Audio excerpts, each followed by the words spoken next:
は海賊王になる男だ。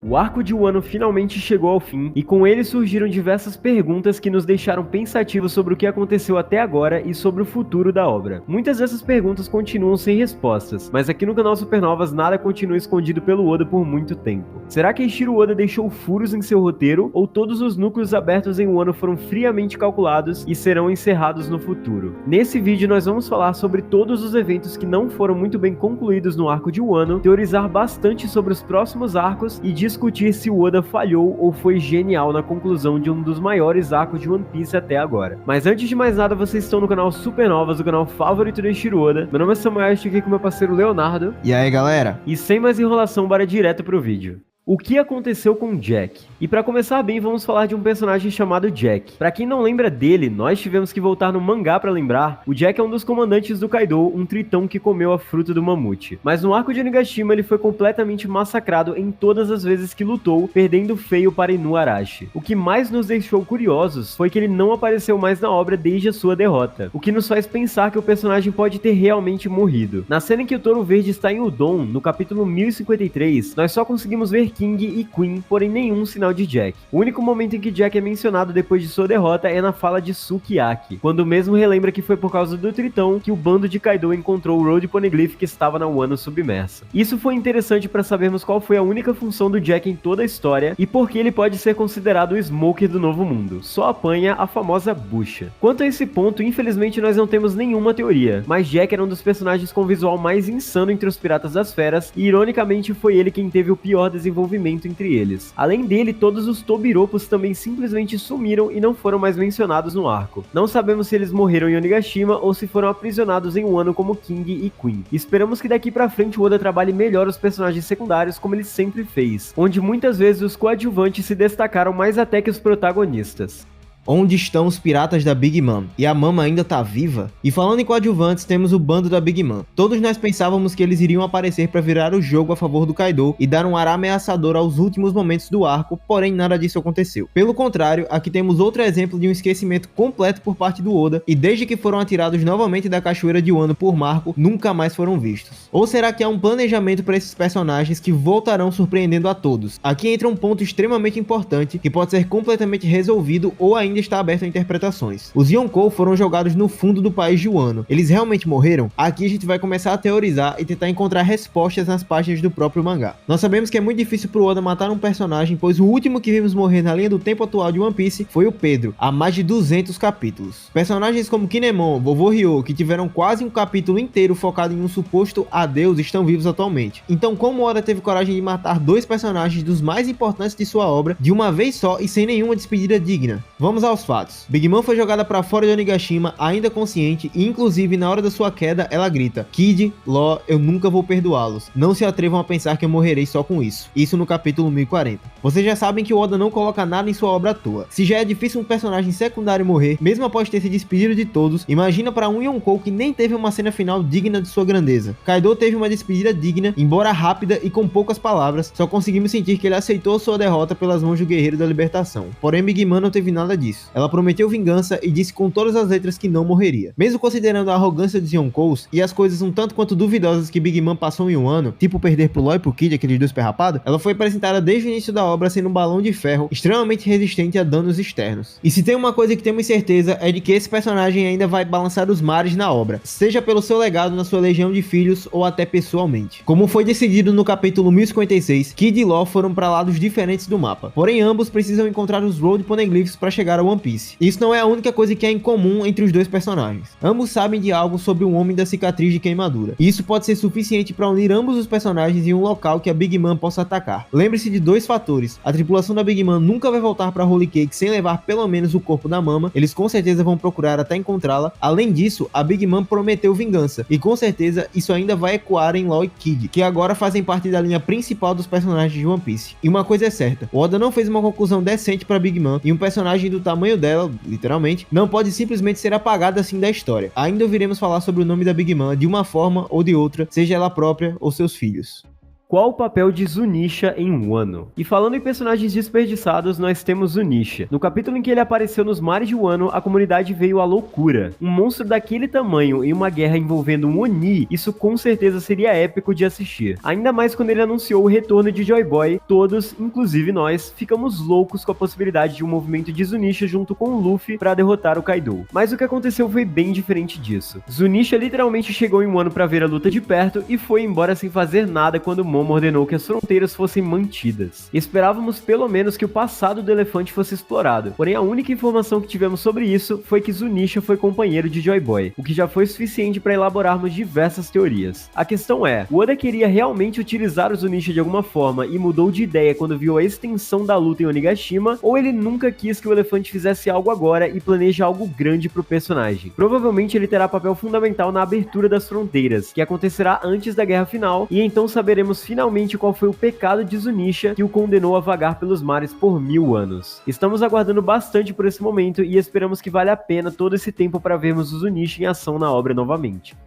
O que é a Pluton e quando as fronteiras de Wano serão abertas? Outra coisa que não foi muito bem explicada no fim de Wano é a Pluton. Nós já sabíamos que a Pluton era um navio de guerra capaz de destruir uma ilha inteira, porém a sua localização ainda era um mistério, porque Aromi também decidiu esconder essa informaçãozinha nada relevante, né? A revelação da Wano submersa foi uma surpresa, e junto com ela, soubemos que a Pluton tá no subsolo desse país, guardada lá desde o século perdido, como estava escrito no Poneglyph de Alabasta. Mas não descobrimos nada sobre a arma, absolutamente nenhum detalhe visual ou demonstração de seu poder bélico, porque Sukiyaki simplesmente não desceu mais um andar no subsolo de Wano para mostrar a Law e Robin. E convenhamos, isso foi um pouco decepcionante, pois desde Alabasta nós teorizamos sobre essa arma, e no país onde ela se encontra, não descobrimos nada de novo sobre ela. A questão é, a arma será usada no processo de abertura das fronteiras de Wano. Então, qual será o seu propósito final após libertar esse país? Aqui no canal já trouxemos algumas teorias sobre isso, como exemplo da destruição da Red Line, e isso pode ter sido confirmado na conclusão do arco de Wano. Se a Pluton está no subsolo do país, e para liberar essa arma as fronteiras precisam ser abertas, fica claro que ela será usada para derrubar as muralhas que cercam Wano. As muralhas são construtos de pedra maciça que formam cachoeiras pela queda das águas do país. Que outra estrutura gigantesca em One Piece também é formada por pedras gigantescas que dividem os mares? Sim, a Red Line. Como já havíamos falado várias vezes, a Pluton provavelmente não possui apenas a habilidade de destruir ilhas, mas também de construir ou modificar a estrutura física das construções naturais. Se fosse de outra forma, não seria possível construir as muralhas de Wano de forma tão natural e rápida, para proteger o país de um poder externo. Levariam anos para que mãos humanas levantassem muralhas tão altas. Talvez a própria Red Line tenha sido levantada pelo poder da Pluton e não sabemos por qual motivo. Sabe-se que os Lunari viveram acima da Red Line antes do governo mundial, ou seja, há pelo menos 900 ou 1000 anos. E nós temos certeza absoluta de que eles possuíam as 3 armas ancestrais, que só são denominadas assim por causa da forma como elas foram usadas, provavelmente pelo governo, para erradicar o reino antigo e a raça lunariana do mundo de One Piece. Oden disse que o povo de Wano deveria ajudar o Joy Boy e 20 anos após a sua morte, abrir as fronteiras do país. Se as fronteiras foram levantadas para proteger o Wano de um poder externo, quando elas forem abertas significará que chegou a hora desse poder externo cair. Luffy ainda não está pronto para derrotar o governo mundial e ele ainda nem mesmo sabe que precisa fazer isso. Se a Pluton fosse revelada nesse arco, Luffy provavelmente nem ligaria e seguiria viagens sem fazer nada a respeito. Mas quando ele chegar a Laugh Tale e descobrir toda a verdade sobre o século perdido, ele vai entender que aqueles que governam o mundo atualmente precisam cair e precisará de todos os recursos necessários para isso. E isso, claro, incluirá as 3 armas ancestrais. Acreditamos que o próximo arco abordará mais informações sobre a Uranus, a última arma ancestral, e após ter conhecimento sobre as 3, Luffy será levado até Laugh Tale. Dessa forma, ele saberá exatamente o que fazer quando chegar lá, e assim terá início a grande guerra final de One Piece. Nesse ponto, até que o Oda acertou em cheio.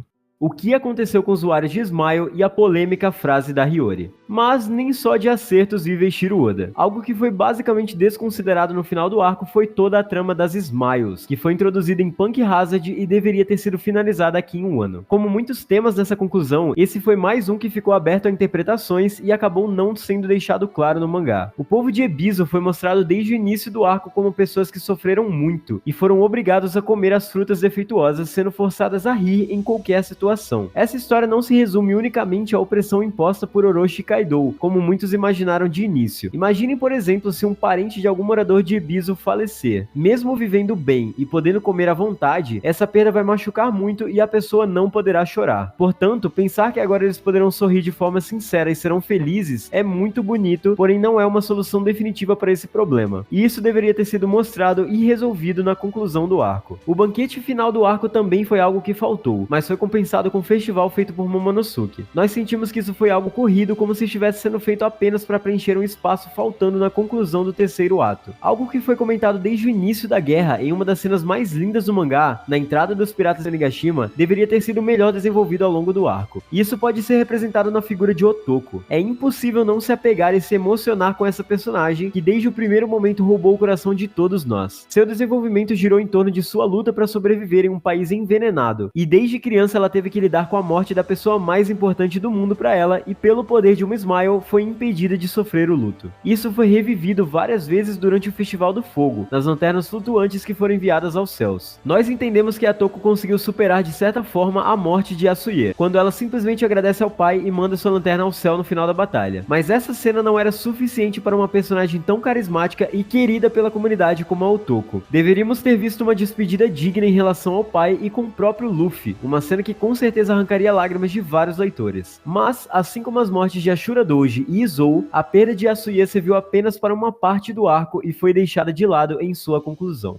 Uma observação rápida aqui: o assunto mais comentado da última semana foi a fala problemática de Kozuki Hiyori, que gerou muita polêmica e discussão na comunidade de One Piece. Inclusive, o nosso Discord ficou bastante ativo e conversamos bastante sobre o assunto, com pontos de vista diferentes e vários argumentos. Se vocês ainda não estão por lá, recomendamos muito que entrem. Mas voltando, no vídeo de capítulo nós falamos muito sobre isso, expondo todos os pontos que foram pertinentes e os contextos que levaram a essa fala, e concluímos que não importa muito o contexto, uma mensagem errada foi passada pela forma com que essa fala foi exposta no mangá. Porém, algumas pessoas nos comentários discordaram, dizendo que isso é cultural no Oriente e não deve ser avaliado sob a ótica ocidental. Nós respeitamos muito esse ponto de vista, inclusive que foi abordado pelo grande Tassiano do canal Zona OP. Porém, essa fala em específico, que já foi comprovado não ter sido um erro de tradução ou algo assim, não remete a algo cultural, e sim a algo universalmente repudiado desde muito tempo. E podemos comprovar isso voltando ao século XX. Na Segunda Guerra Mundial, da qual o Japão era membro dos países do eixo, um dos principais temas que motivou o conflito foi a eugenia racial, que basicamente classificava todo um povo como inferior, fazendo com que estes fossem tratados com atitudes sub-humanas. E percebam, aqui não estamos criticando o Oda como pessoa. Com certeza ele continua sendo um escritor incrível e suas opiniões pessoais não influenciaram na obra até hoje. Porém, ao escrever que Kurozumi adequado é Kurozumi queimado, entre aspas, mesmo que querendo apenas fazer referência ao carvão que origina o nome desse clã, uma imagem desconfortável é passada e essa imagem nos remete justamente a uma figura eugenista. Vejam, se isso fosse a fala de um vilão, não haveria todo esse alarde, mas a figura da filha de Oden, que foi empático com o próprio Orochi, justamente por saber do seu passado, ficou muito estranho. Ainda esperamos que o ciclo de ódio entre os clãs de Wano se encerre, pois com certeza o desejo de Joy Boy é que todos, sem exceção, vivam livres em harmonia em um mundo de paz. E é isso que One Piece nos ensinou desde o primeiro episódio.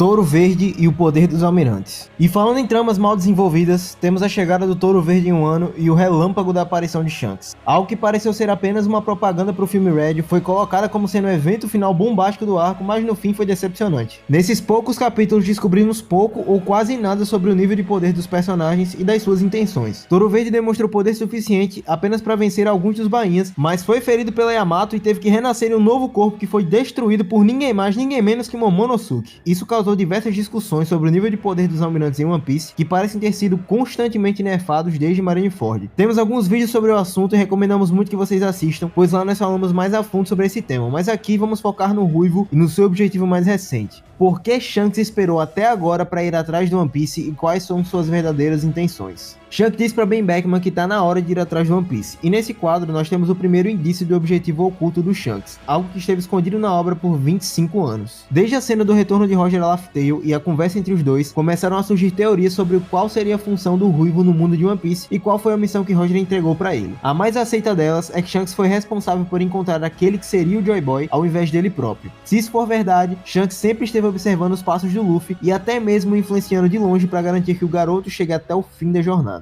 Então por que só agora Shanks está interessado no objetivo máximo de todo pirata? A resposta pode ser bem simples ou talvez seja mais complicada do que imaginamos. E uma delas é de que Shanks estivesse realmente preparando o caminho para Luffy, o testando para saber se ele realmente era o garoto que estava destinado a ser o Joy Boy. E o gatilho que o levou a agir em direção ao One Piece foi a derrota dos dois Yonkous, fora o despertar da Hito Hito modelo Nika. Dessa forma, Shanks percebeu que Luffy está pronto para a parte final dessa jornada e agora vai entrar diretamente nela para manter o caminho de Luffy aberto até o último Poneglyph e ao próprio One Piece. Piece. Já a outra possibilidade é de que Shanks estava esperando pela oportunidade perfeita para ele mesmo encontrar o One Piece. E isso pode esbarrar na teoria de que ele será um dos adversários do Luffy na luta pelo trono de Rei dos Piratas. Antes, Shanks aparentemente não tinha interesse no One Piece e dividia seu reinado nos mares com piratas como Barba Branca, Kaido e Big Mom. Atualmente, após a queda dos 3 outros imperadores, Shanks demonstrou interesse finalmente no tesouro e agora os outros Yonkou são Luffy, Buggy e Barba Negra. Apenas um desses representa ameaça ao Ruivo e Luffy com certeza demonstra grande carinho e respeito por Shanks. E essa ameaça, é claro, é o Buggy. Um adversário inesperado e o último obstáculo de Luffy para entrar na ilha final, Shanks iria trazer o último teste para saber se Luffy é capaz de mudar o mundo. Do contrário, ele mesmo faria isso. Não como um vilão ou algo assim, mas alguém que entende o que precisa ser feito e tem o que é preciso para tal. Mesmo com o filme Red e com a aparição do Shanks na obra, ainda sabemos pouco sobre suas verdadeiras intenções e só podemos teorizar enquanto aguardamos pelo seu próximo movimento. Quem é a figura com cicatriz de fogo que pode levar a One Piece? Outra coisa deixada no ar no fim do arco foi a menção ao personagem da cicatriz de queimadura. Na última semana fizemos uma live onde fizemos uma enquete para saber quem vocês achavam que era esse personagem e a maior parte de vocês votou em um personagem que não faz parte da história atual. Dentre as opções tínhamos Nico Olivia, a mãe de Robin, Professor Clover e Vegapunk. Nós gostamos igualmente das 3 opções, principalmente em relação ao Professor Clover, que seria uma surpresa se ainda estivesse vivo na obra e com certeza ele teria informações fundamentais para se chegar a One Piece. Vegapunk nem se fala, um dos personagens mais aguardados de todos os tempos e que deve possuir fortes convicções e pode ser um aliado forte de Luffy na guerra final. Porém, personagens que já vimos na obra podem estar entre as possibilidades, com grande destaque para o Aokiji. Um dos personagens mais enigmáticos da obra, Kuzan lutou contra Kainu durante 10 dias pelo cargo de almirante de frota, porém foi derrotado e decidiu abandonar seu cargo na marinha. Seus objetivos ocultos o fizeram se aliar a Teach, que é um dos personagens mais inteligentes de One Piece, e por isso ele não aceitaria o ex-almirante em seu bando se não soubesse exatamente o que está fazendo, pois todos os seus passos são calculados. Se Kid busca estar um passo à frente de Luffy na busca pelo One Piece, ter ao seu lado alguém como Aokiji com certeza irá ajudar, pois ele tem informações privilegiadas tanto do governo quanto dos piratas. Comentem aqui quem vocês acham que será esse personagem e como ele vai mudar o rumo da corrida até One Piece. Yamato no bando? E agora, nós vamos falar de um dos motivos que quase levaram à saída de Isaac do canal Supernovas. E esse motivo tem um nome, Yamato. Aqui vamos conversar sobre a maior decepção do arco de Wano e os motivos pelos quais Oda mudou drasticamente de ideia em fazer com que Yamato entrasse no bando. No capítulo 1056, o último quadro é de Yamato dizendo que vai para o mar com Luffy e os outros. E o capítulo seguinte começa com Yamato desistindo da ideia e dizendo que vai explorar o país de Wano antes de ir para o mar. Isso não só é uma contradição gigantesca, mas parece até ser uma falha de continuidade pelo próprio Oda, já que a mudança drástica de posicionamento da personagem não levou nem um capítulo. A popularidade de Yamato é gigantesca e ela já foi retratada em vários produtos oficiais de One Piece junto com os outros Mugiwaras. Então o que será que fez o Oda mudar de ideia? Será que ele fez isso como uma grande trollagem e Yamato vai sim entrar no bando? Ou assim como foi com Jinbe, ela vai entrar no próximo arco? Isso merece um vídeo próprio, então aguardem, porque semana que vem lançaremos tudo sobre a entrada de Yamato no bando. Qual será a próxima ilha? Foi outra coisa que ficou em aberto no fim de um ano, e diferentemente dos arcos anteriores, nós ainda não temos informação exata para onde os Mugiwaras e os outros supernovas vão. Foi decidido que Law vai para o Nordeste, Kid para o Leste e Luffy, contra sua vontade, vai para o Sudeste. Mas isso só ficou oculto para quem não viu a nossa análise completa do capítulo 1057, pois lá nós destrinchamos a fundo quais são as ilhas que cada um dos supernovas vai após o ano. E sim, isso já foi revelado. No mapa que foi mostrado na One Piece Magazine, nós podemos ver que os destinos de Kid, Law e Luffy são respectivamente a ilha Hashinozo, a ilha de Elbaf e a ilha Shinx. Esses destinos surpreenderam bastante a nós, já que pela lógica Luffy deveria navegar rumo a Elbaf, já que estamos nos encaminhando para o fim da obra. Porém, se pararmos para pensar no assunto, faz sentido que tenhamos uma pausa em uma ilha secundária antes de partirmos para o próximo grande arco. E essa ilha é perfeita para que Luffy descubra sobre o destino de Sabo e Vive no Reverie, bem como para que ele decida qual será seu próximo grande destino. Quanto a Law, o pirata indo para Elbaf provavelmente é parte de sua jornada para encontrar o último Poneglyph, que provavelmente está em posse de Shanks. Talvez ele seja o próximo supernova a se encontrar com o Ruivo, e isso introduzirá o arco do próprio Luffy se reencontrando finalmente com Yonkou. Mas enfim galera, o que vocês acham que Luffy irá fazer na ilha de Shinx? E qual será o próximo grande arco de One Piece? Comentem aí embaixo. E é com isso que nós encerramos esse vídeo. Não se esquece de deixar o seu like. Nós tentamos reunir a maior parte das perguntas sem respostas deixadas pelo Oda no fim de um ano, mas existem muitos pontos além desses que poderiam gerar discussões. Queremos saber de vocês qual a nota para esse arco e o porquê. Comentem aí que a gente vai ler todos os comentários. Não se esquece de conferir nosso Instagram e o nosso Discord que tá aí na descrição. E é isso, galera. Valeu! Valeu!